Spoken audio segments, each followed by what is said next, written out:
Mafia boss yells at Waitress, but she replies with 3 words that make the entire restaurant freeze in shock.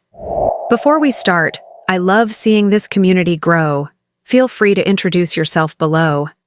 The crystal chandeliers of Valentino's cast golden light across white tablecloths and polished silverware, creating an atmosphere of old-world elegance that screamed exclusivity. This wasn't the kind of place where ordinary people dined. The restaurant's clientele consisted of politicians, business tycoons, and those who operated in the shadows of legitimate society. Tonight, like every Tuesday night for the past 3 months, the corner booth remained reserved for a man whose very name made seasoned criminals lower their voices. Dante Moretti sat with his back to the wall, a position that allowed him to survey the entire dining room. At 32, he commanded an empire built on loyalty, fear, and an iron fist that controlled half the city's underground operations. His perfectly tailored black suit cost more than most people's monthly salary, and the Patek Philippe watch on his wrist could have paid someone's rent for a year. Dark hair slicked back with precision, a neat stubble beard that added to his dangerous appeal, and eyes that could freeze a man's blood with a single glance. Dante Moretti was power personified. "Mr. Moretti, your usual?" The head waiter approached with practiced deference, his hands slightly trembling despite his professional composure.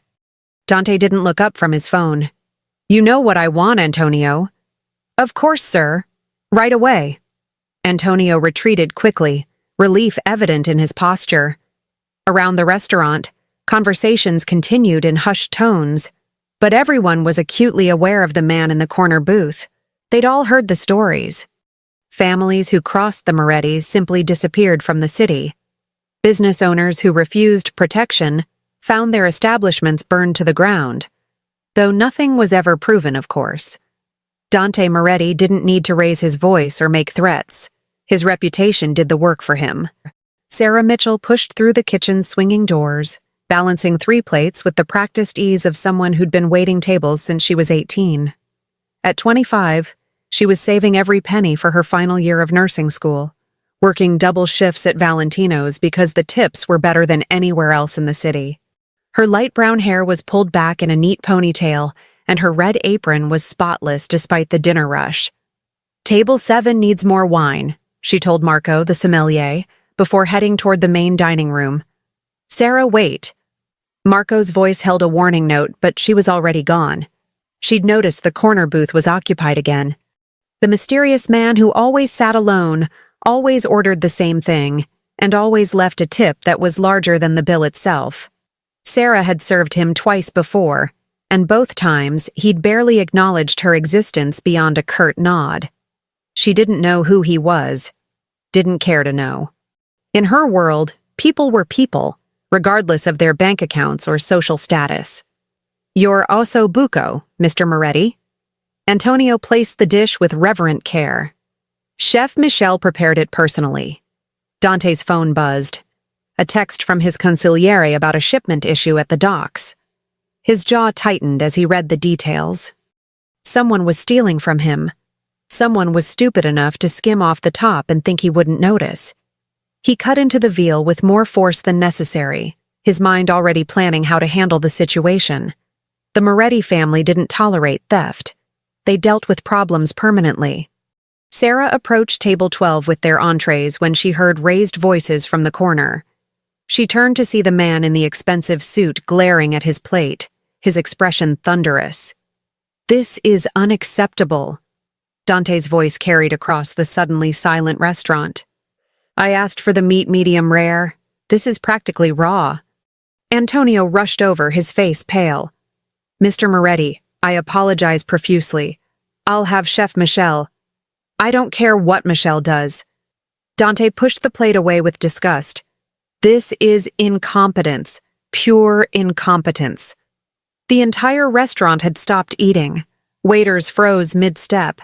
Even the piano player's hands hesitated over the keys. Sarah watched the scene unfold, her jaw tightening. She'd seen the plate when Antonio carried it out. The meat had been cooked perfectly. She'd stake her reputation on it. This wasn't about the food. This was about a man who was used to everyone cowering at his feet. Before she could stop herself, Sarah walked toward the corner booth, her red apron bright against the muted restaurant decor. "Sarah, no." Antonio's whispered warning went unheeded. She stopped beside Dante's table, her blue eyes meeting his dark ones without a trace of fear. Up close, she could see he was younger than she'd thought, with a face that would have been handsome if not for the cold cruelty in his expression. A gold chain glinted at his open collar, and she noticed a subtle tattoo on his wrist, some kind of family crest. "Is there a problem, sir?" Her voice was calm, professional. Dante looked up at her, surprised by the interruption. Most people avoided his gaze. This waitress, this girl with her neat ponytail and simple uniform, was staring directly at him, waiting for an answer. "The problem," he said, his voice dangerously quiet, "is that I'm paying for quality and receiving garbage. The meat is cooked exactly as you ordered it." Sarah didn't break eye contact. "I saw it myself before Antonio brought it out." The restaurant held its collective breath. No one spoke to Dante Moretti this way. No one. "Are you telling me I'm wrong?" Dante stood slowly, his 6'3" frame towering over her. Men twice his size had stepped back from that posture. Grown men who'd seen combat had lowered their eyes under that stare. Sarah tilted her head, considering him with an expression that suggested she was analyzing a particularly interesting specimen. Then she spoke 3 words that would change both their lives forever. "You don't own me." The silence that followed was absolute. Someone's fork clattered against china, the sound explosive in the quiet. Antonio looked like he might faint. The other diners stared in horrified fascination, waiting for the explosion that was sure to come. Dante Moretti, the man who controlled an empire through fear, the man who made hardened criminals nervous, found himself speechless. No one had ever spoken to him like this. Not in years. Not since he'd built his reputation on the ashes of those who'd challenged him. And this girl, this waitress with her defiant eyes and straight spine, didn't even know who he was. For the first time in a decade, Dante Moretti felt something other than cold calculation. He felt fascination. "What's your name?" His voice had changed, losing its sharp edge. "Sarah." She didn't add "sir" or show any deference. "And your meat is medium rare, exactly as ordered. But if you'd like it cooked differently, I'd be happy to ask Chef Michelle to prepare another plate." The ghost of a smile touched Dante's lips. "That won't be necessary." He sat back down, his eyes never leaving her face. "You're right. The meat is fine." The restaurant seemed to exhale collectively. Sarah nodded once. "Is there anything else you need?" "No." Dante's gaze intensified. "But I'm sure I'll think of something." She turned to walk away, her heart pounding in her chest now that the adrenaline was fading. What had she just done? Who was this man that the entire restaurant trembled at his presence? "Sarah." His voice stopped her. She turned back. "You work here often?" "5 nights a week." "Good." Something flickered in his eyes, something that looked almost like warmth. "Very good." As Sarah returned to the kitchen, she could feel his gaze following her across the room. Behind the kitchen doors, Marco grabbed her arm.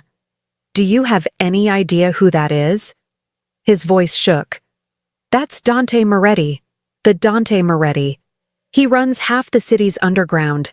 People disappear when they cross him, Sarah. They just vanish." Sarah felt ice water flood her veins. "I didn't know." "Well, now you do." Marco's expression was somewhere between admiration and terror. "And either you just committed career suicide or—" He shook his head. "I don't know what you just did." In the dining room, Dante cut into his meat, a genuine smile playing at his lips. In his world, people lied, schemed, and told him what they thought he wanted to hear. But this girl, this brave, foolish girl, had looked him in the eye and refused to back down. His phone buzzed again. The problem at the docks, the theft, the usual business that required his attention. But for the first time in years, Dante Moretti's mind was somewhere else entirely. It was on a waitress with light brown hair and fearless blue eyes who'd spoken 3 words that no one else would dare say to his face. "You don't own me?" "No," he thought, watching her move through the restaurant with practiced grace. Not yet. 3 days had passed since the incident at Valentino's, and Sarah couldn't shake the feeling of being watched. She'd chalked it up to paranoia after Marco's dire warnings about Dante Moretti. The internet had been no help. Searching his name brought up vague mentions in business articles and a few society photos, but nothing concrete. Nothing that confirmed the terrifying reputation Marco had described. She pushed through the restaurant's entrance for her evening shift, trying to focus on anything other than the corner booth that had been reserved again for tonight. The same booth, the same time. Antonio had pulled her aside that morning, his expression grave. "Mr. Moretti requested that you be his server tonight." Antonio's hands had trembled as he spoke. "Sarah, please, whatever happens, just be polite, professional. Don't—" He'd struggled for words. "Don't challenge him again." Now, as she tied her red apron and checked her appearance in the staff room mirror, Sarah felt her stomach twist with apprehension. She'd spent 3 nights researching nursing techniques and pediatric care, trying to push away thoughts of dark eyes and a dangerous smile. But every time she closed her eyes, she saw him. The way he'd looked at her after those 3 words, like she was a puzzle he intended to solve. The dinner service started normally enough. Sarah took orders, delivered meals, and accepted compliments on the food with practiced grace. But at 8 o'clock exactly, the atmosphere shifted. Dante Moretti walked through the front entrance like he owned not just the restaurant, but the entire city block.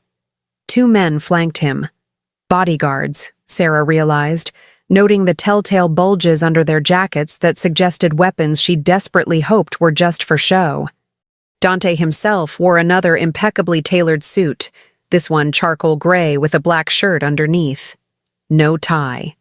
The gold chain at his throat caught the light as he moved. His eyes found her immediately across the crowded room, and something in his expression made her breath catch.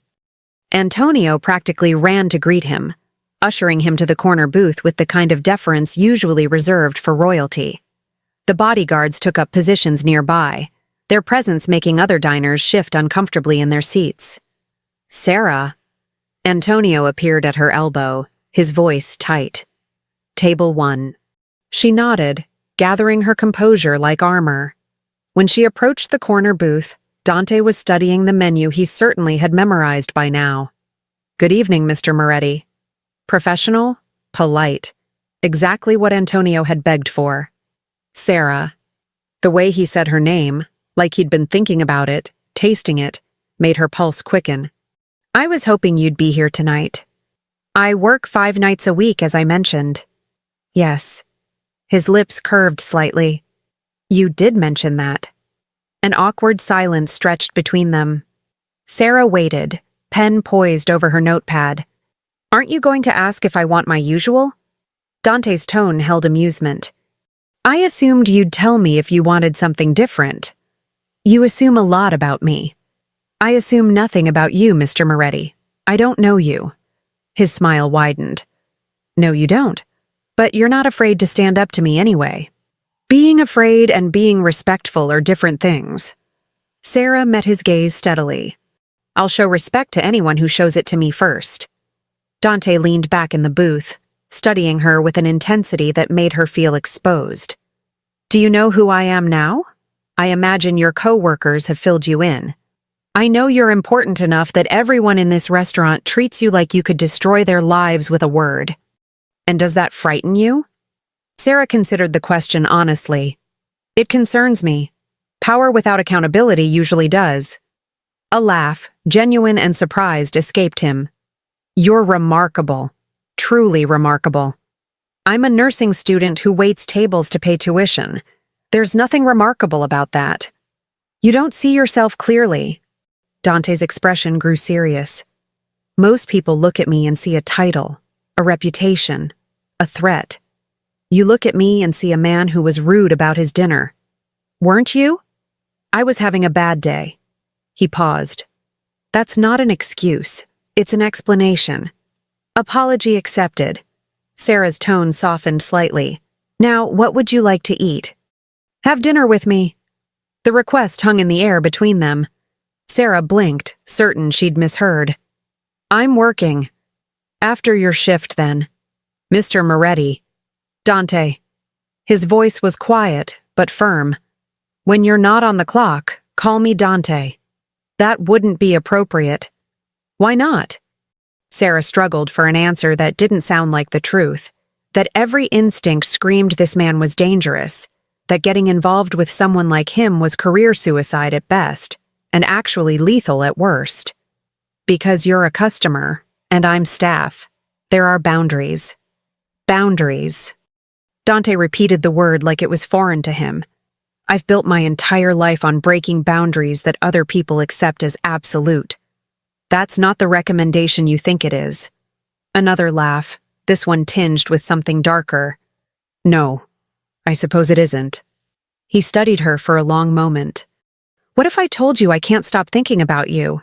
That for 3 days I've conducted business meetings, handled problems, made decisions that affect hundreds of people, and through it all, I kept seeing your face. Sarah's heart hammered against her ribs. I'd say you don't know me well enough for that to be true. Then let me know you. Dante's intensity was almost physical. One dinner, one conversation. If you still want nothing to do with me after that, I'll never ask again. And if I say no right now? His expression shuddered slightly. Then I'll respect that decision and order my usual meal like nothing happened. She should say no. Every rational part of her brain screamed to say no. But there was something in his eyes, a vulnerability that seemed completely at odds with the dangerous man everyone described. Like he was asking for something he'd forgotten how to want. One dinner, Sarah heard herself say. After my shift, somewhere public. Dante's smile could have melted steel. Anywhere you want. The cafe 2 blocks from here, 11 o'clock. I'll be there. He handed her the menu without looking at it. And for now, I'll have the osso buco, medium rare. Sarah couldn't help the small smile that tugged at her lips. Of course, Mr. Moretti. Dante, he corrected softly. Dante, she repeated, and watched something fierce and possessive flash across his face at the sound of his name on her lips.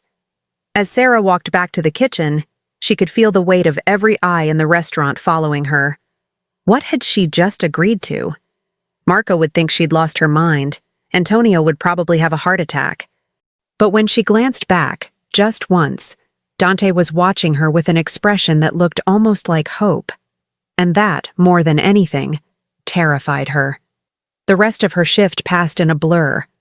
Sarah went through the motions, taking orders, delivering food, smiling at customers, while her mind raced with second thoughts. At 10:45, she changed out of her uniform in the staff room, her hands shaking slightly as she buttoned her simple blue dress. You're really doing this. Marco stood in the doorway, his expression a mix of concern and disbelief.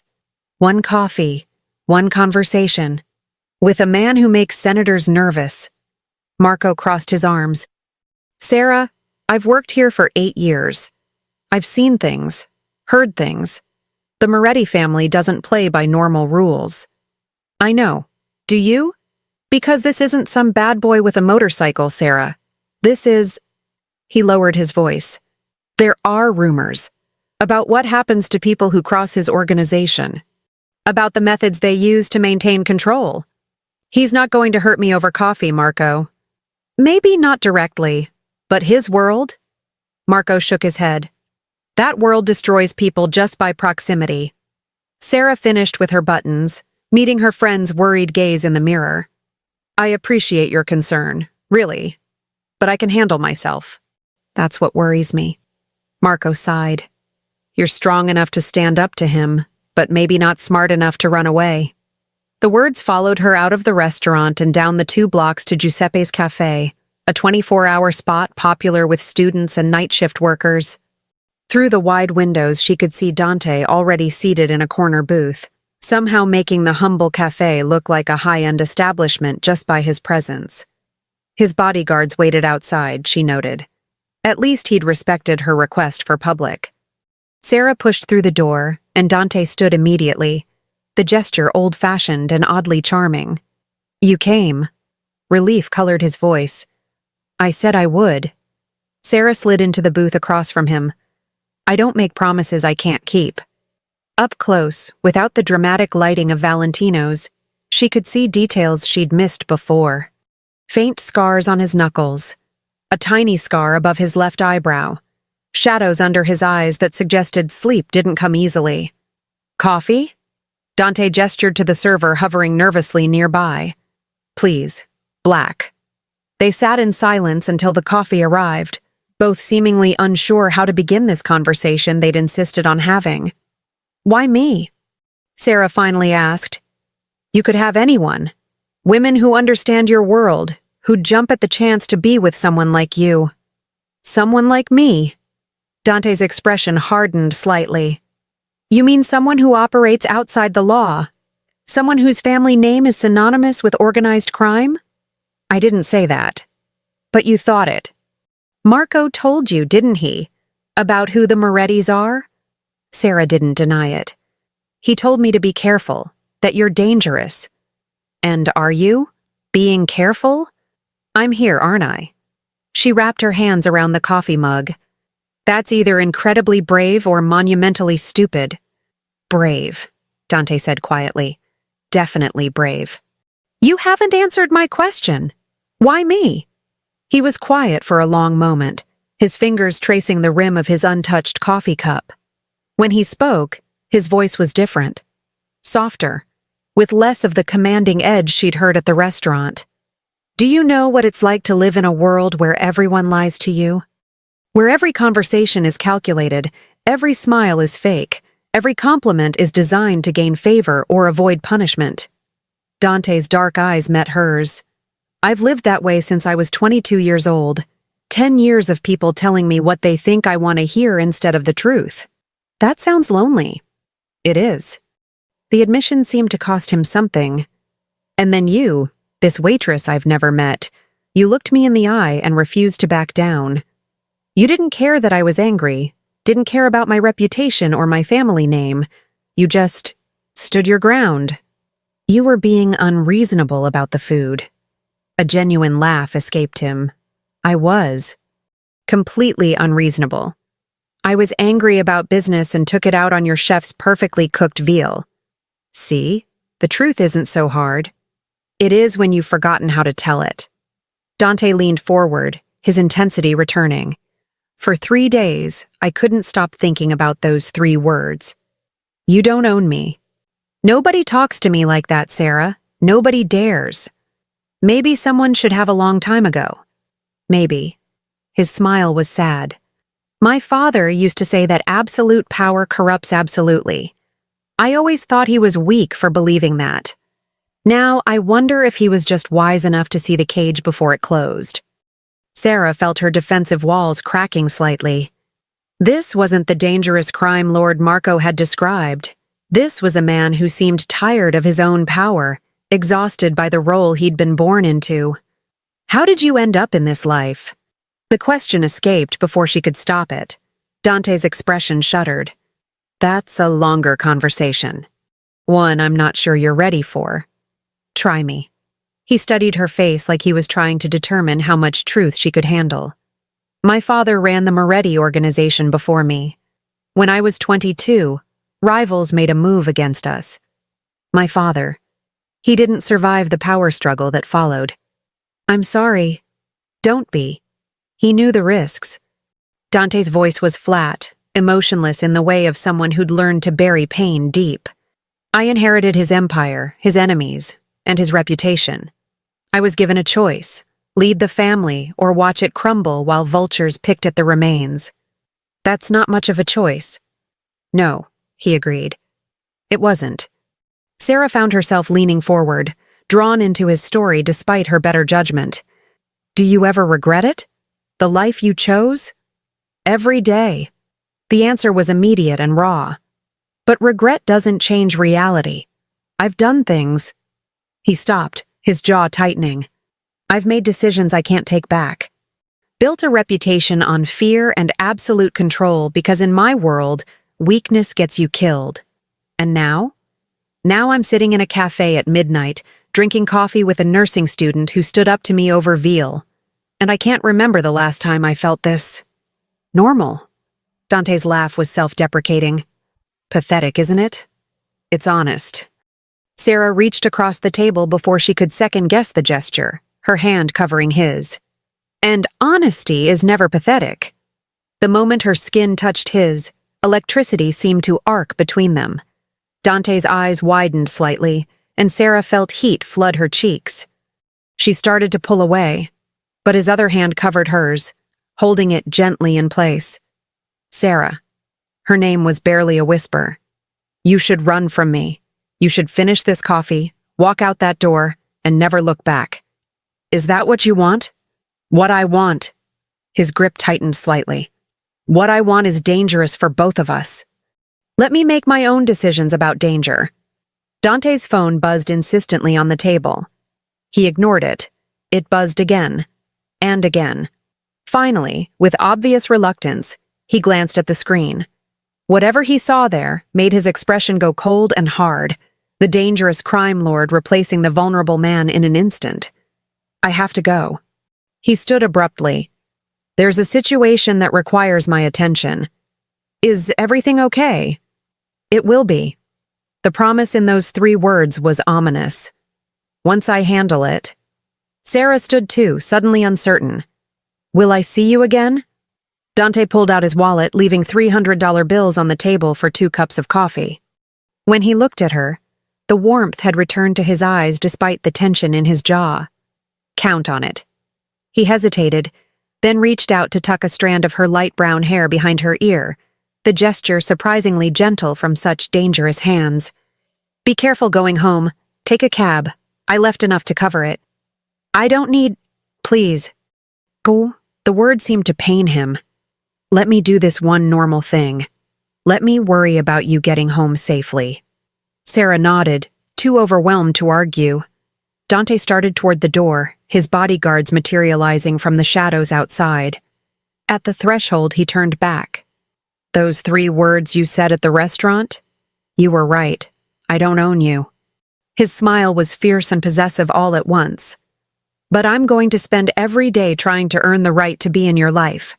Then he was gone, leaving Sarah standing in the cafe with a racing heart and the terrifying realization that she was already in too deep to walk away. Outside, she could see him speaking rapidly to his men, his entire demeanor transformed into something cold and lethal. This was the man Marco warned her about, the man who made people disappear. But she'd also seen the other man, the one who seemed desperate for a taste of normalcy, who'd looked at her like she was oxygen and he'd been drowning for years. Sarah flagged down a cab with shaking hands, Dante's money still warm in her palm. As the city lights blurred past her window, she couldn't help but wonder what situation had called him away so urgently. And somewhere across the city, in a warehouse by the docks, Dante Moretti stood over a man who'd made the fatal mistake of stealing from him, his expression carved from ice. You took from my family. His voice was quiet, deadly. You know what that means. The man whimpered, pleading, but Dante's mind was elsewhere. On light brown hair and fearless blue eyes. On a girl who'd touched his hand like he deserved gentleness instead of fear. Take care of it, he told his men, turning away before the inevitable conclusion. And make sure everyone knows what happens to thieves. As he walked out of the warehouse, Dante pulled out his phone and looked at Sarah's contact information. Antonio had been persuaded to share it. His thumb hovered over her number. He should leave her alone. Should let her live her normal life, finish nursing school, find some ordinary guy who could give her the safe, predictable future she deserved. But Dante Moretti had spent 10 years taking what he wanted without apology. And he'd never wanted anything as much as he wanted Sarah Mitchell. 2 weeks passed in a blur of text messages, late-night phone calls, and stolen moments between Sarah's shifts and Dante's increasingly mysterious business meetings. They met for coffee 3 more times, each conversation peeling back another layer of the armor they both wore. Sarah learned that Dante spoke 4 languages, had a degree in economics from Harvard that he never used, and secretly donated to children's hospitals under shell company names. He learned that she'd lost both parents in a car accident when she was 19, that she worked 3 jobs to afford nursing school, and that her dream was to work in pediatric oncology. Why cancer? Dante had asked during their last cafe meeting, his hand finding hers across the table like it belonged there. Because kids shouldn't have to be that brave. Sarah's voice had caught. Because someone should fight for them as hard as they're fighting to survive. The look in Dante's eyes had made her breath stop, like she'd said something that fundamentally changed how he saw the world. But they hadn't moved beyond these public meetings. No dates at restaurants, no invitations to his world, and certainly nothing like the kiss that Sarah found herself thinking about far too often late at night. Tonight, Valentino's was hosting a private event for the city's elite. Politicians, business leaders, and the kind of people who moved through society's upper echelons with practiced grace. Sarah had been asked to work the event, the tips too good to refuse even though final exams loomed just 2 weeks away. She was carrying a tray of champagne flutes through the crowd when she felt eyes on her. Turning, she found Dante across the room, devastating in a black tuxedo that probably cost more than her entire year's tuition. He was speaking with an older man in an expensive suit, but his attention was focused entirely on her. Their eyes met across the crowded room, and Sarah felt heat flood her cheeks. He excused himself from his conversation and began moving toward her with predatory grace, ignoring the people who tried to stop him for networking opportunities. Sarah set down her tray with shaking hands, suddenly very aware that she was in her work uniform while he looked like he'd stepped out of a magazine. "You're here." Dante's voice was low as he reached her, pitched for her ears only. "I work here, remember?" "I know. I may have requested your name specifically for tonight's event." "Dante, dance with me. I'm working. The event coordinator owes me a favor." His hand extended toward her. "One dance, Sarah. That's all I'm asking." She should say no, should remind him about boundaries and professionalism. But the way he looked at her, like she was the only person in the entire room, made rational thought impossible. Sarah placed her hand in his, and Dante's fingers closed around hers with gentle possession. He led her to the edge of the dance floor where other couples swayed to the orchestra's rendition of a classic standard. His arm slid around her waist, pulling her close enough that she could smell his cologne. Something expensive and distinctly him. Sarah's hand rested on his shoulder, and they began to move together like they'd done this 1,000 times before. "You're a good dancer," she observed, trying to ignore how perfectly she fit against him. "My mother insisted on lessons when I was young." Dante's hand spread across the small of her back. "She thought ballroom dancing would make me civilized." "Did it work? What do you think?" Sarah looked up at him, at the dangerous beauty of his face, the barely leashed power in how he held her, the way other couples gave them a wide berth on the dance floor. "I think you're capable of being civilized when it suits you, and terrifying when it doesn't. And which do you prefer?" "I prefer honesty." She met his dark eyes steadily. "I prefer the man who calls me at midnight because he can't sleep. The one who listens to me complain about organic chemistry exams and actually seems interested." "I am interested." Dante's voice was intense. "I'm interested in everything about you, Sarah. What you think, what you dream about, what makes you laugh." He pulled her fractionally closer. "What makes you feel?" "Dante." Her voice was breathless now. "I know this is complicated. I know I come with baggage that would make most people run for the hills." His jaw tightened. "But I can't stop wanting you. Can't stop thinking about you. You've become the first thing on my mind when I wake up and the last thing before I sleep. You barely know me. Then let me know you better. Let me—" He stopped mid-sentence, his entire body going rigid. Sarah felt the change in him instantly. The way his hand on her back shifted from gentle to protective. How his eyes moved past her to scan the room with sudden alertness. "What's wrong?" "Don't turn around." His voice was quiet, commanding. Just keep dancing. But Sarah had already caught sight of what had triggered his reaction. Near the bar, 3 men in suits were watching them with expressions that made her blood run cold. They weren't looking at Dante with the nervous respect she'd seen from other people. They were looking at him like predators sizing up prey. Who are they? Trouble. Dante's hand tightened on her waist. The tall one is Marco Russo. He runs the North End territory. Rival family? Ambitious rival family. His expression was carved from stone. They've been pushing boundaries lately, testing my patience. One of the men, Marco Russo, started moving toward them across the dance floor. Dante's bodyguards materialized from the edges of the room, but he subtly waved them back. Moretti. Russo stopped a few feet away, his smile not reaching his cold eyes. Didn't expect to see you at this charity circus. Russo. Dante's voice was pleasant, lethal. I could say the same. Business brings me everywhere these days. Russo's gaze slid to Sarah with insulting slowness. New acquisition? Sarah felt Dante's entire body coil with rage, but his expression remained almost bored. Careful, Marco. You're speaking about a lady. My apologies. The words were mocking. I didn't realize the Moretti family had started recruiting from waitstaff.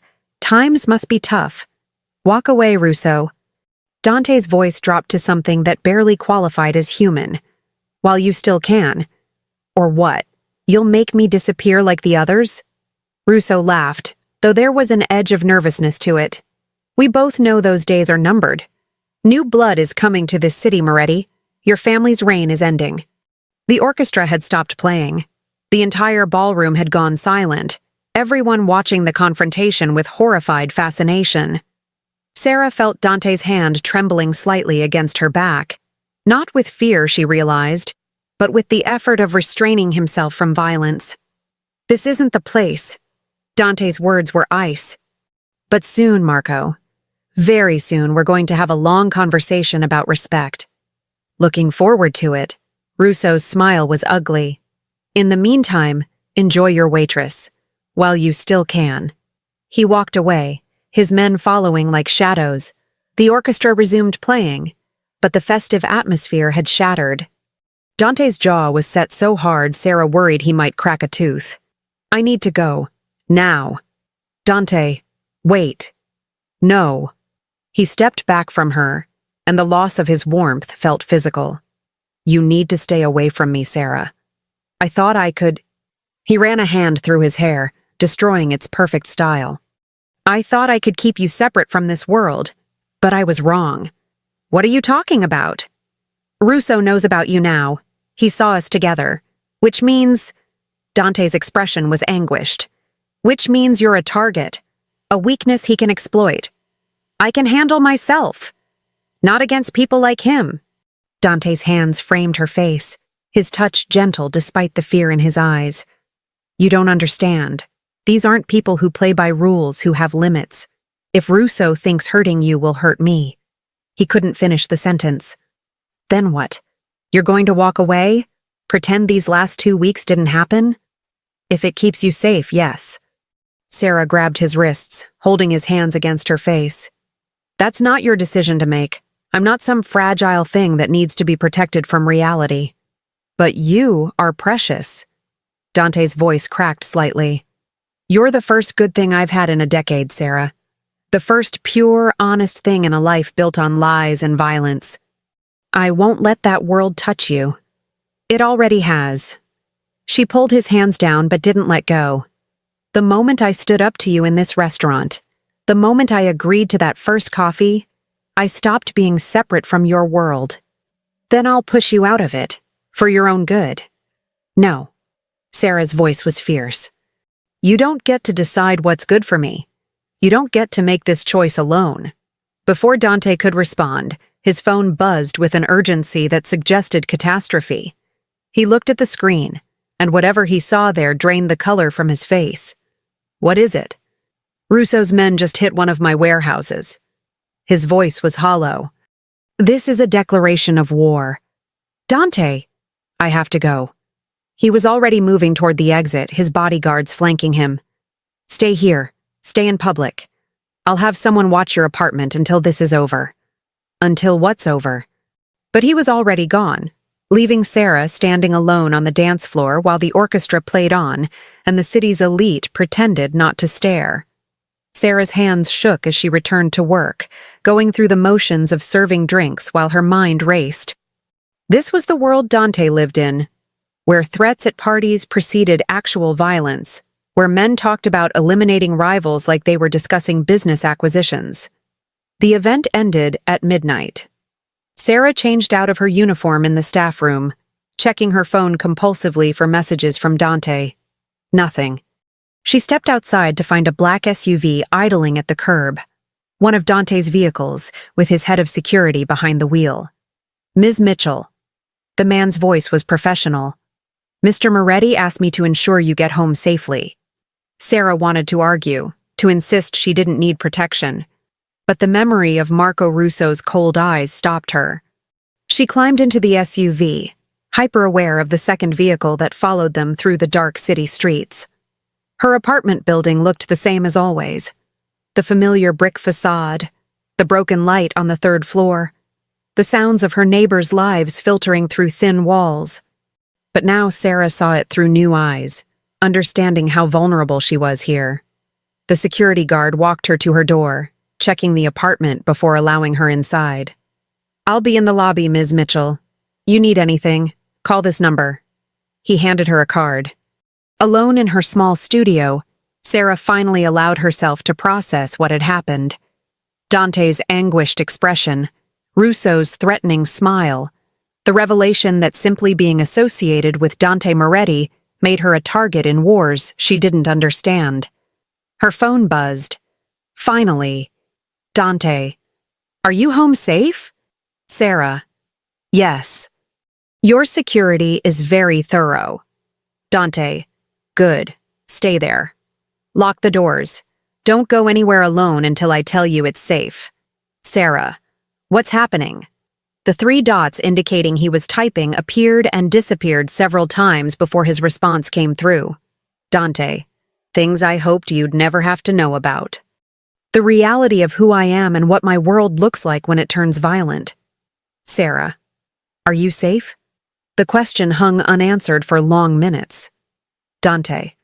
"I'm handling it." "But Sarah, I meant what I said. We can't see each other anymore. Not until this is over. Maybe not even then." Sarah. "You don't get to decide that alone." Dante. "If something happened to you because of me, because of my world, I couldn't survive that. You're the best part of my day, every day. The only good thing I have, which is exactly why I need to keep you away from the darkness." Sarah stared at her phone, tears burning her eyes. She'd known this was complicated, had understood on some level that Dante's world came with danger, but the reality was different from the concept. Sharper, more frightening, more real. Her phone rang. Dante's name lit up the screen. "Hello?" "I needed to hear your voice." He sounded exhausted. "One last time before I do what needs to be done." "What are you going to do, Dante?" "What I always do when someone threatens my family." His voice was cold, emotionless. "I'm going to remind Marco Russo and everyone else in this city why the Moretti name still means something." That sounds ominous. It should. A pause. "The man you've been getting to know these past weeks, the one who drinks coffee at midnight and listens to your stories about organic chemistry, that's who I want to be.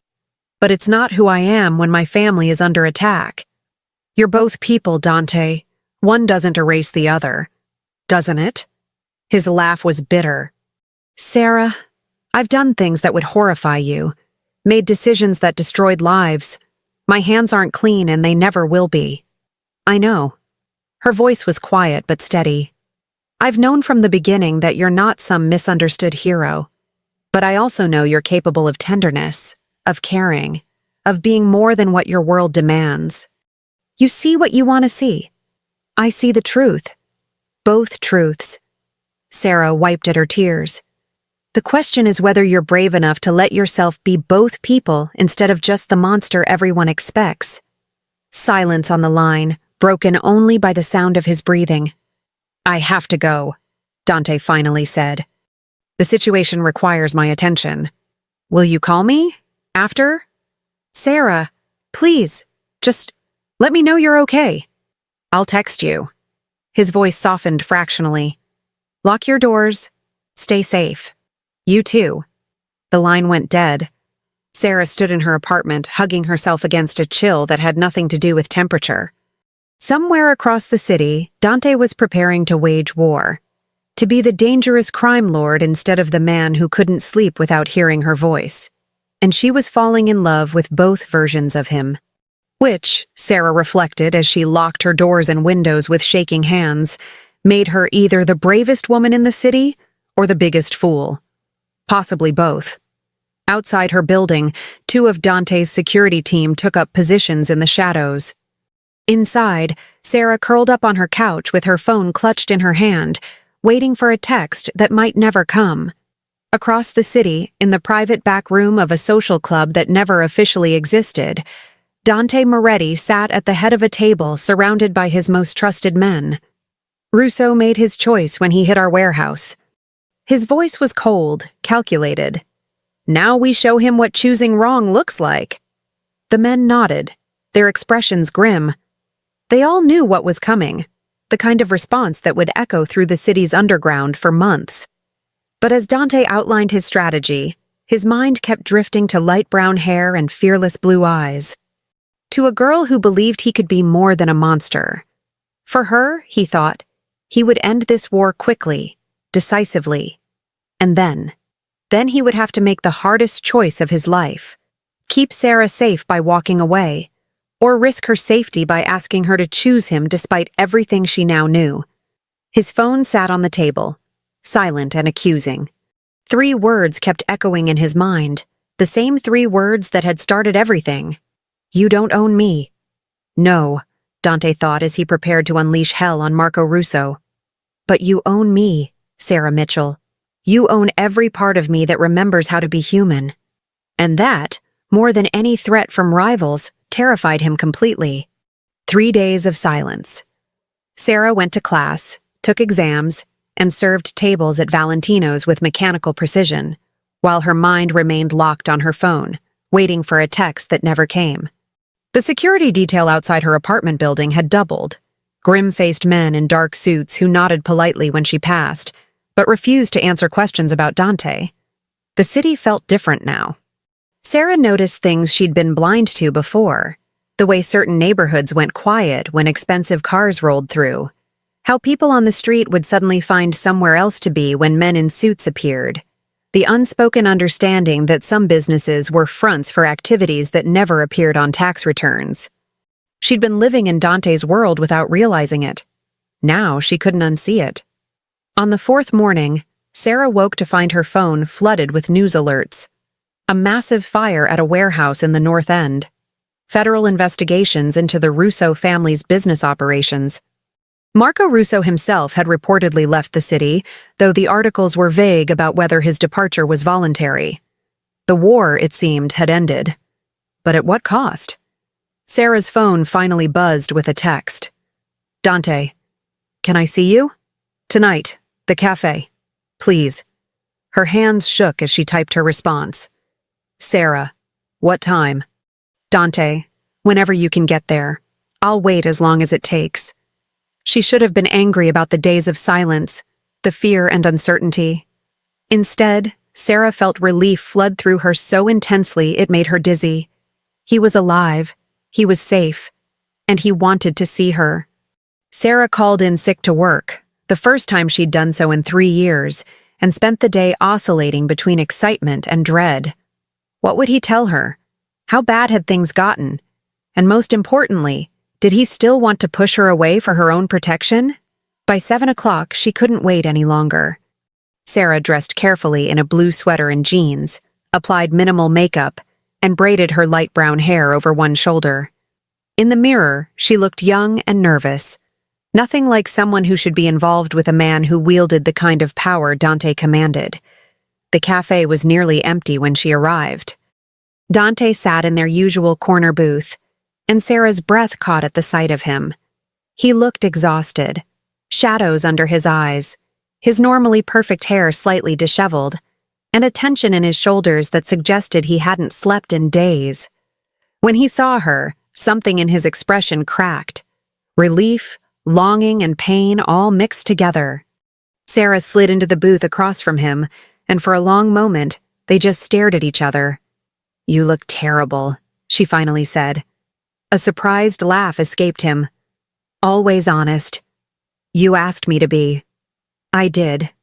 Dante's hand reached across the table, palm up, an invitation. Sarah placed her hand in his, and his fingers closed around hers like she was a lifeline. "I'm sorry. For the silence. For disappearing. For—" He stopped, struggling with words. "For everything you must have imagined these past few days. What happened with Russo? It's over." His voice was flat, emotionless in the way she'd learned meant he was protecting himself. "His organization is scattered. The federal investigation will keep him occupied for years, and he understands now that coming after my family has consequences." "Did you—" Sarah couldn't finish the question. "No." Dante's eyes met hers. "I wanted to. Part of me still wants to. But I made him a deal instead. Leave the city, cooperate with federal investigators on unrelated matters, and I'd let him walk away intact." "Why?" "Because of you." His thumb traced circles on her palm. "Because the man you see when you look at me, the one who drinks coffee at midnight and listens to your stories, that man doesn't solve everything with violence. And I'm trying to be him more than I'm the other version." Sarah felt tears prick her eyes. "That must have been difficult." "You have no idea." Dante's jaw tightened. "Every instinct I have, everything I was taught, every example my father set, it all screamed to handle Russo the old way, permanently. But then I'd think about you, about the disappointment I'd see in your eyes if I chose violence over restraint, and—" He shook his head. "You're changing me, Sarah. Making me question things I've accepted as absolute truth my entire life. Is that a bad thing? I don't know yet." His smile was sad. "What I do know is that these past 4 days without talking to you were the longest of my life. I'd reach for my phone 100 times, wanting to hear your voice, needing to know you were safe. But I also knew that until the situation with Russo was resolved, any contact with you put you in more danger. I was worried about you, too. You shouldn't be. I can handle men like Russo. I've been handling them my whole life." Dante's expression grew serious. "But Sarah, I need you to understand what being with me means. This won't be the last threat. There will always be someone ambitious. Someone who wants what the Moretti family has. Someone who'll look for weaknesses to exploit. And I'm a weakness. You're the only thing that matters to me anymore." The raw honesty in his voice made her chest tighten.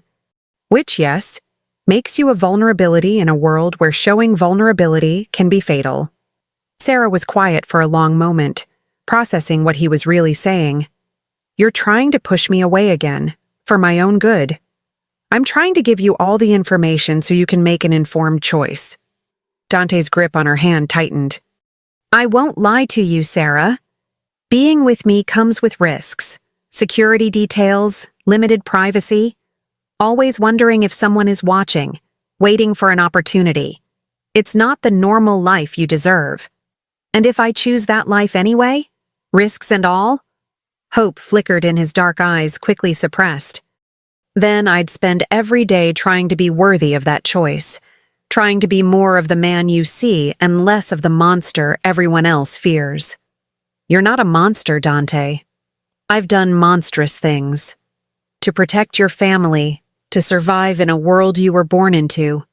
Sarah leaned forward, her blue eyes intense. "I'm not naive enough to think you're some misunderstood hero, but I also don't think you're beyond redemption, beyond change." "Sarah?" His voice cracked slightly. "I've been thinking about this for 4 days, about what I want, what I'm willing to risk." She took a deep breath. I choose you, Dante. All of you. The part that's dangerous and the part that's gentle. The crime lord and the man who can't sleep without hearing my voice. You don't know what you're saying. Yes, I do. Her voice was firm. I'm choosing to walk into this with open eyes. To accept the risks because the alternative, living without you, feels worse than any danger your world presents. Dante stood abruptly, pulling her up with him.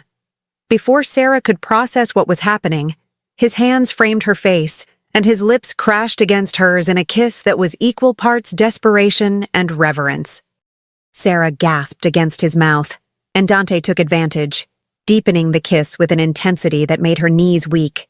His arms wrapped around her waist, pulling her flush against him, and Sarah's hands fisted in his shirt, holding on like he was the only solid thing in his spinning world.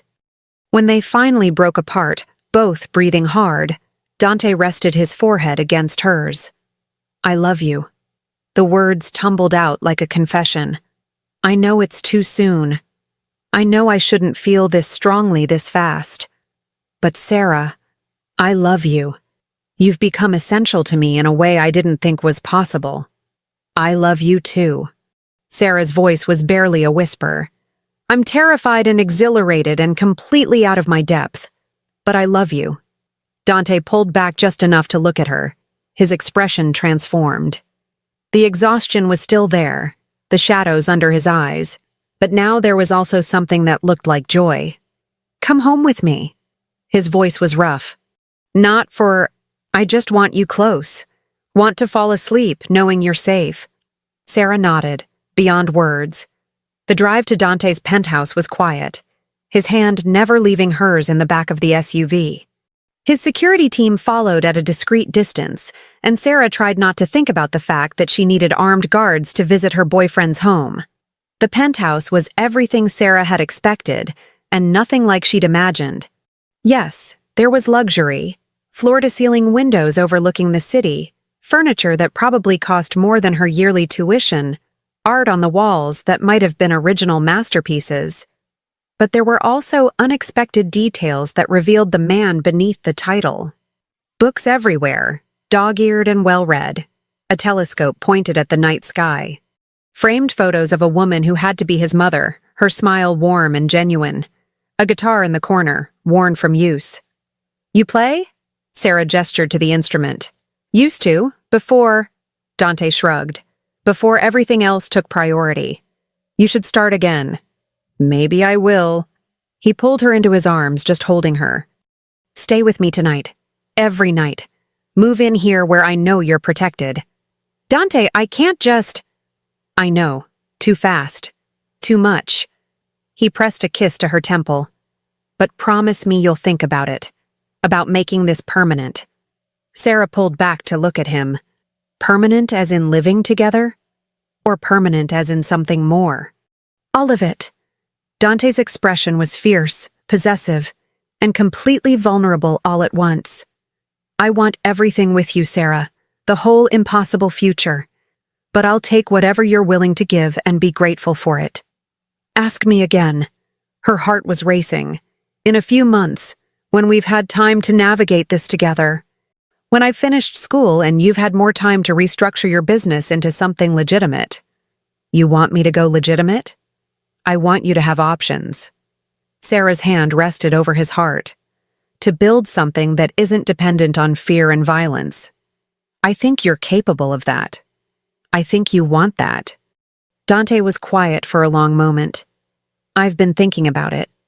About what my life could look like if I stepped back from the family business. Appointed someone else to handle day-to-day operations while I focus on our legal enterprises. You have legal enterprises? Real estate, investments, a few restaurants. His smile was self-deprecating. Turns out I'm actually good at legitimate business when I apply myself. I just never had a reason to before. And now? Now I have the best reason in the world. He kissed her softly. You. They spent the night on his couch, wrapped in each other's arms, talking about everything and nothing. Dante told her about his mother, who died when he was 15. Cancer, the same disease Sarah wanted to help children fight. Sarah told him about her parents, about the scholarship that had made nursing school possible, about her dreams of making a real difference. As the city lights glittered below them and dawn began to paint the sky pink, Sarah realized she'd never felt safer or more certain about anything in her life. This was dangerous. This was complicated. This was going to require sacrifices and compromises from both of them. But it was also real, and worth fighting for. Dante's phone buzzed insistently around 6 a.m. He answered it with obvious reluctance, his arm still wrapped around Sarah. "What is it, Marcus?" He listened for a moment, his expression hardening. "When?" "I see. No, handle it the way we discussed. The new way." He glanced at Sarah. "Because things are different now. We're different." When he hung up, Sarah raised an eyebrow. "Problem?" "Someone testing our boundaries, seeing if my handling of Russo means I've gone soft." Dante's smile was predatory. "Marcus is going to demonstrate that restraint isn't weakness, that we can handle threats without defaulting to violence. I'm proud of you. Don't be proud yet. This is harder than you know. Every instinct fights against it." His expression grew serious. "But I meant what I said. I'm trying to be better. For you, for us, for the future I want to build." Sarah kissed him, slow and deep. "Then we'll build it together." 6 weeks later, Sarah stood in Dante's home office, watching him conduct a business meeting via video conference. He was negotiating the sale of several properties, his business acumen on full display, as he navigated complex financial discussions with the ease of someone who'd been doing this his entire life. This was the legitimate side of his empire, the part he was systematically expanding while slowly extracting himself from the family's traditional operations. It wasn't easy. Old loyalties and expectations fought against every change. But Dante was stubborn, and with Sarah's support, he was reshaping what it meant to be a Moretti. The meeting ended, and Dante leaned back in his chair with a satisfied expression. "That's the Harbor District development locked down. Completely legal, completely clean. I'm impressed."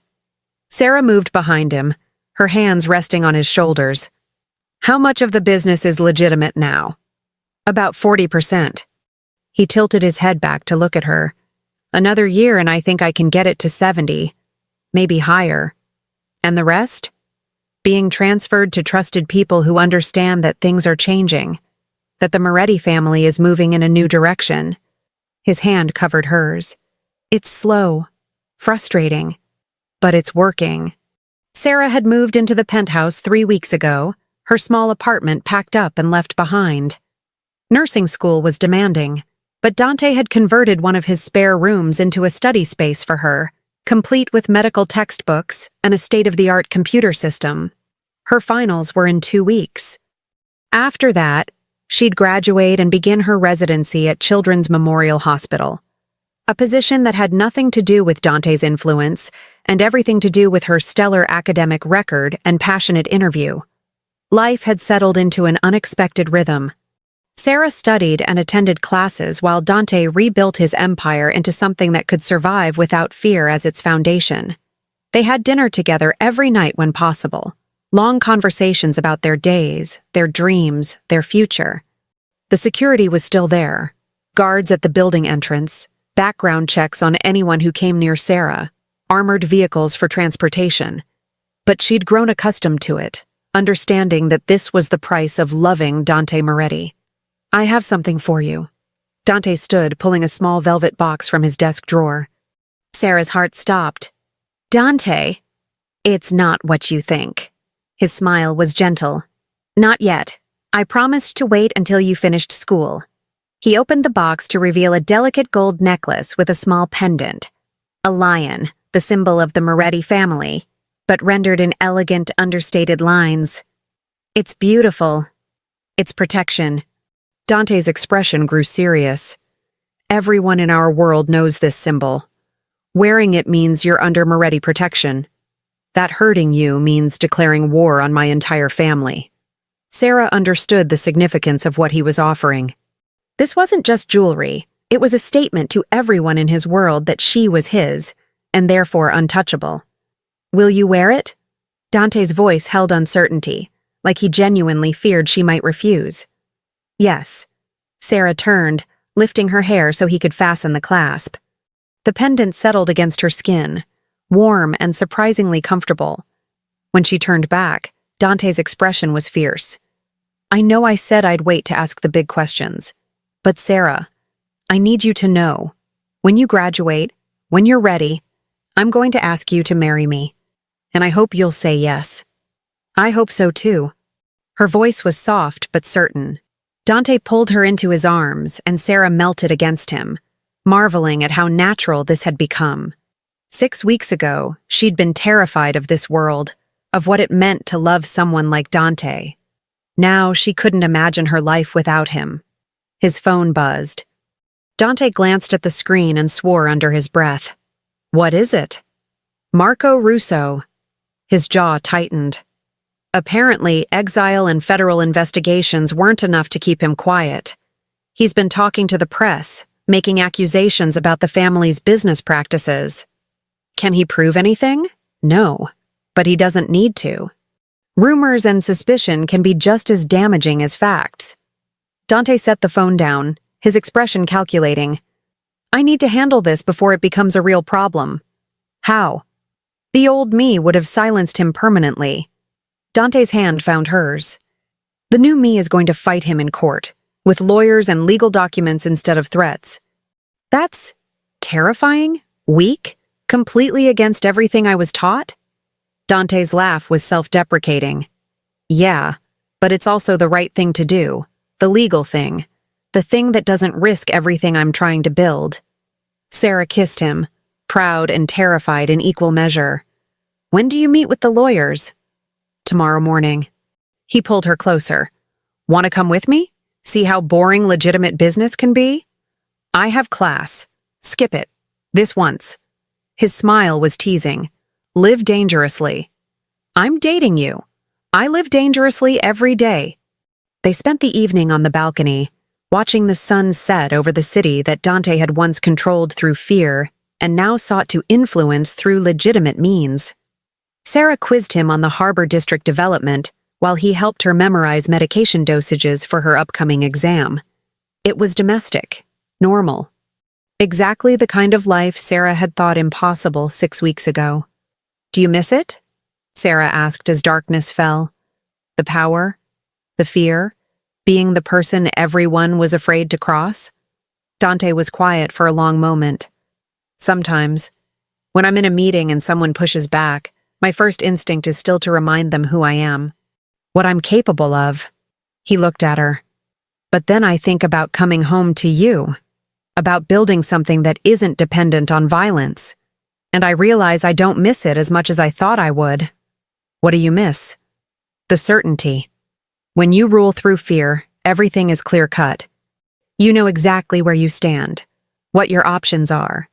His hand found hers. This new way, legitimacy, legal battles, playing by society's rules. It's messier, slower, more uncertain. But worth it? If it means I get to keep you? If it means I can build a life where our children don't inherit a legacy of violence and fear?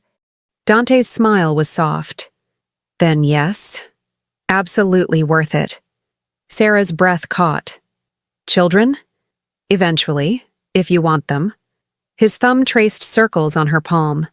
I think about it sometimes, what our kids would be like, if they'd have your courage and kindness. If I could be the kind of father who teaches them to be strong without being cruel. You would be. Sarah's voice was certain. You're already learning how to be strong in different ways. The next morning, Sarah did skip class to accompany Dante to his lawyer's office. She sat quietly in the corner while expensive attorneys in expensive suits discussed strategy for combating Russo's allegations. Discovery motions. Depositions. Litigation timelines. It was, as Dante had promised, monumentally boring. But it was also legitimate. Legal. The kind of battle fought in courtrooms instead of back alleys. Sarah caught Dante's eye across the conference room, and his expression softened. This was for her, his look said. All of this, the lawyers, the legitimate business, the slow extraction from his family's traditional operations, was because she'd made him want to be better. When the meeting finally ended, Dante escorted her back to the penthouse, his hand resting protectively on the small of her back. "That was excruciating," he said once they were alone. "But effective? The lawyers think so. They're confident they can not only shut down Russo's accusations, but potentially pursue defamation charges." Dante pulled her into his arms. "6 months ago, I would have solved this problem in 3 hours with a phone call and implicit threats. Now it's going to take 6 months of legal maneuvering. Progress is rarely quick." "No." His forehead rested against hers. "But it's the right kind of progress. The kind that doesn't compromise what we're building together." That night, as they lay tangled together in Dante's massive bed, Sarah felt a contentment she'd never experienced before. This was home. This complicated, dangerous, evolving relationship with a man who was trying to rewrite his entire life because she'd looked at him and seen potential for goodness. "I love you," she whispered into the darkness. "I love you more." Dante's arms tightened around her. "You saved me, Sarah. From becoming the kind of man my reputation suggested I already was. You saved yourself. I just gave you a reason to try." 2 weeks later, Sarah walked across the stage at her nursing school graduation, her red apron long since retired in favor of scrubs and a white coat. In the audience, Dante sat in the front row, his expression proud and fierce and completely transformed from the cold crime lord who'd yelled at her about veal 6 months ago. After the ceremony, he swept her into his arms, spinning her around despite the crowd of graduates and families. "I'm so proud of you," he murmured against her hair. "Thank you for—" Sarah struggled for words. "For everything, the support, the space to focus on school, for being patient. I'd wait forever for you." Dante set her down, his hands framing her face. "But I'm hoping I won't have to wait much longer." Before Sarah could ask what he meant, Dante dropped to one knee right there in the graduation hall, pulling out a small velvet box that held a ring, an emerald surrounded by diamonds, vintage and elegant and perfect. "Sarah Mitchell." His voice carried across the suddenly silent hall. "6 months ago, you looked me in the eye and refused to be intimidated. You saw past my reputation to the man underneath. You made me want to be better, to build something legitimate and good. You changed my entire world with 3 words. You don't own me. And you were right. I don't own you. But I'm hoping you'll choose to be mine anyway. Will you marry me?" Sarah dropped to her knees in front of him, tears streaming down her face.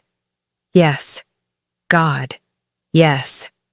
Dante slid the ring onto her finger, and the graduation hall erupted in applause. He kissed her like they were the only 2 people in the world, and Sarah kissed him back, tasting salt from their mingled tears. This was the man she'd chosen, the dangerous crime lord who was becoming something better, the feared Moretti heir who'd learned that true strength meant restraint, the lonely man who'd found someone brave enough to challenge him. When they finally broke apart, Dante rested his forehead against hers. "I'm going to spend the rest of my life earning this," he promised. "Earning you." "You already have." Sarah's voice was fierce. "Now we just get to build our future together." And as the crowd pressed in with congratulations and questions, as her classmates gaped at the ring and Dante's bodyguards managed the chaos with professional efficiency, Sarah realized that 6 months ago, she'd walked into Valentino's expecting a normal shift serving tables. Instead, she'd found the love of her life in the last place she'd ever expected, in the dark eyes of a man everyone else feared, who'd needed someone brave enough to see his humanity beneath the monster everyone else saw. 1 year later, Sarah stood in front of the floor-length mirror in her childhood bedroom.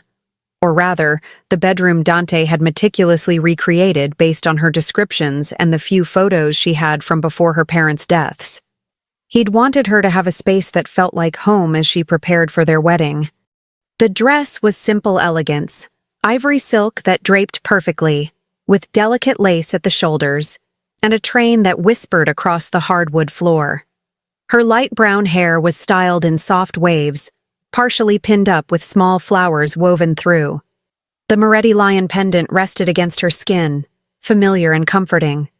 "You look beautiful." Marco, her co-worker turned friend, stood in the doorway with tears in his eyes. "Like a princess who can handle herself around crime lords, but still." Sarah laughed. Former crime lord, mostly. It was true. Over the past year, Dante had systematically dismantled and rebuilt the Moretti empire into something almost entirely legitimate. The family still had influence, still commanded respect, but now it came from business acumen and strategic investments rather than fear and implicit threats. The transition hadn't been easy. Some of the old guard had resisted, preferring the traditional ways. A few had left the organization entirely, but Dante had remained firm, supported by Sarah and a vision of what his family could become. He now ran one of the city's most successful real estate development companies, with legitimate holdings across 3 states. The lawyers had successfully fought Marco Russo's allegations, and Russo himself was currently serving time for tax evasion, brought down by his own illegal activities, not Moretti retaliation. It was, Sarah reflected, exactly the kind of justice Dante had been learning to embrace. Slow, legal, but ultimately effective. "The car's ready whenever you are," Marco said. "Though I should warn you, there are about 200 people downstairs waiting to see you." Sarah's stomach fluttered. The guest list had been a negotiation. Old family associates who needed to witness that the Moretti heir was truly settling down. Sarah's nursing school friends who were still slightly terrified of Dante, and a mix of business colleagues from Dante's legitimate enterprises. "How does he look?" Sarah couldn't help asking. Marco grinned. "Like a man who can't believe his luck. He's been pacing for the last hour, checking his watch every 30 seconds. Sarah gathered her bouquet, white roses and delicate greenery, and took a deep breath. This was it. The moment that made everything official. That declared to both Dante's world and hers that they were choosing this impossible love despite all the obstacles. The venue was the same upscale restaurant where they'd met, Valentino's. Antonio had insisted, saying it would be an honor to host the wedding of the man who'd become one of their most loyal patrons, and the fearless waitress who'd changed his life. The corner booth where they'd had their first confrontation had been removed to create space for the ceremony. Sarah appreciated the symbolism, removing the old to make room for the new. As she walked down the makeshift aisle between rows of chairs, past faces both familiar and intimidating, Sarah's eyes found Dante at the front. He wore a perfectly tailored tuxedo, his dark hair styled back, his expression a mix of awe and fierce possessiveness that made her breath catch. But when she reached him and he took her hands, Sarah saw something else in his eyes. Vulnerability. Like even now, he couldn't quite believe she'd chosen him. "You're stunning," he whispered as the officiant began. "You clean up pretty well yourself." The ceremony was traditional, their vows a mix of standard promises and personal additions. When it came time for Dante's vows, his voice was steady, but thick with emotion. "Sarah, a year and a half ago, you looked me in the eye and refused to be intimidated. You saw something in me that I'd forgotten existed. The capacity for goodness, for change, for becoming more than my worst instincts. You challenged me to be better, and then you stood by me while I struggled to figure out what better meant." His hands tightened on hers. "I promise to spend every day earning your love, to choose restraint over reaction, legitimacy over expedience, and us over everything else. You are my salvation, my conscience, and my greatest blessing.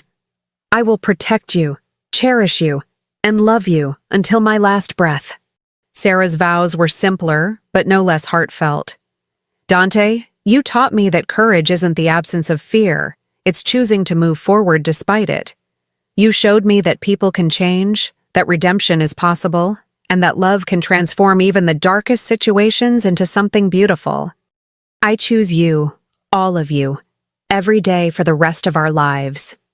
When the officiant pronounced them married, Dante kissed her with a gentleness that belied his powerful reputation. The restaurant erupted in applause. Old family associates sitting next to nursing school graduates, two worlds colliding in celebration. The reception was a study in contrasts. Traditional Italian music mixed with contemporary hits. Expensive champagne flowed alongside craft beer. Dante's bodyguards, still present despite everything, chatted amicably with Sarah's former professors. During their first dance, Dante pulled Sarah close, his hand spanning the small of her back. "How are you holding up?" he murmured against her hair. "It's surreal." "Good, but surreal." Sarah looked up at him. "A year and a half ago, I was serving you veal and planning my escape from your table. Now we're married. Best decision I ever made, being rude about that veal. Worst decision. It made me think you were an entitled jerk." "I was an entitled jerk." Dante's smile was self-deprecating. "I just hid it better with everyone else. And now? Now I'm your entitled jerk, exclusively." Sarah laughed, and Dante spun her across the dance floor with practiced ease. When the song ended, Antonio approached with a bottle of wine, the same vintage Dante had been drinking the night they met. "Compliments of the house," Antonio said, his eyes misty. "I never thought I'd see the day when the fearsome Mr. Moretti looked this happy." "Neither did I," Dante admitted, pulling Sarah against his side. "But she has a way of making impossible things seem achievable." The party continued late into the night. Sarah's feet ached from dancing, her face hurt from smiling, and she'd never felt happier. As the evening wound down, Dante whisked her away to the penthouse, now officially their home, though Sarah had insisted on keeping some of her old furniture mixed in with his expensive pieces. "Finally alone," Dante sighed, loosening his tie as they stepped into the elevator. "Not that I didn't love the party, but you've been wanting to get me alone all day? Since the moment I saw you in that dress." His eyes darkened with heat. "Do you know how difficult it was to maintain composure during the ceremony? All I could think about was this moment." The elevator doors opened to their penthouse, and Dante swept Sarah into his arms, carrying her across the threshold despite her laughing protests. "This is so cliché. Let me have my moment." He set her down gently in their bedroom, his hands framing her face. "Sarah Moretti, my wife. Dante Moretti, my husband." She savored the words. "We really did this. Built something real from that disastrous first meeting. Best disaster of my life." Dante kissed her softly. "Thank you for seeing past the reputation, for giving me a chance to be better. Thank you for being brave enough to change." Sarah's fingers traced the line of his jaw. "For choosing us over everything else." They made love that night with a tenderness and passion that came from truly knowing each other. Not just physically, but emotionally. Every scar, every fear, every dream laid bare between them. Afterwards, wrapped in each other's arms as the city lights glittered below them, Sarah felt a contentment she'd never imagined possible. "What are you thinking?" Dante's voice was drowsy, his hand tracing lazy patterns on her shoulder. "That I'm exactly where I'm supposed to be." Sarah snuggled closer. "That we found each other despite impossible odds. That our story started with me being brave for 30 seconds, and it changed everything." 3 words, Dante murmured. "You don't own me. Best 3 words ever spoken to me. I love you are pretty good too." "Yeah." His arms tightened around her. "Those are even better." They fell asleep like that, Sarah's head on Dante's chest, his heartbeat steady beneath her ear. Outside, security guards maintained their posts. The legitimate empire required management, and the world continued turning. But inside their penthouse, 2 people who'd found each other in the most unlikely circumstances slept peacefully, secure in the knowledge that they'd chosen each other against all odds. 5 years later, Sarah would stand in the pediatric oncology ward of Children's Memorial Hospital, holding the hand of a scared 6-year-old starting chemotherapy. She'd be wearing scrubs instead of her old red apron, a wedding ring instead of nervousness, and her security detail would wait discreetly in the hallway. Dante would text her throughout the day. sometimes about business decisions, sometimes just to say he missed her, always signing off with, "I love you." They'd have a daughter by then, 3 years old with her mother's light brown hair and her father's dark eyes. A daughter who would grow up knowing her father's past, but seeing primarily his present, the man who ran legitimate businesses, donated generously to children's hospitals, and taught her that strength meant protecting the vulnerable, not exploiting them. But on their wedding night, none of that was certain yet. All they had was each other, their impossible love, and the commitment to build a life worthy of the transformation they'd both undergone. Sarah drifted off to sleep, thinking about 3 words that had started everything. 3 words that had made a feared crime lord stop and reconsider. 3 words that had given her the courage to stand her ground when everything logical said to run. "You don't own me." But somewhere in the process of falling in love, they'd learned that ownership was never the point. Partnership was. Choosing each other, every day, despite the complications and the risks and the transformation required from both of them. And as the city slept and dawn prepared to paint the sky, Sarah Mitchell Moretti smiled against her husband's chest, grateful for every moment that had led to this one. From a waitress who refused to back down to the wife of a reformed crime lord. From 3 words of defiance to a lifetime of love. It was, she reflected, exactly the kind of impossible story she would have laughed at 18 months ago. But now it was her reality. Her beautiful, complicated, hard-won reality. And she wouldn't change a single moment of it,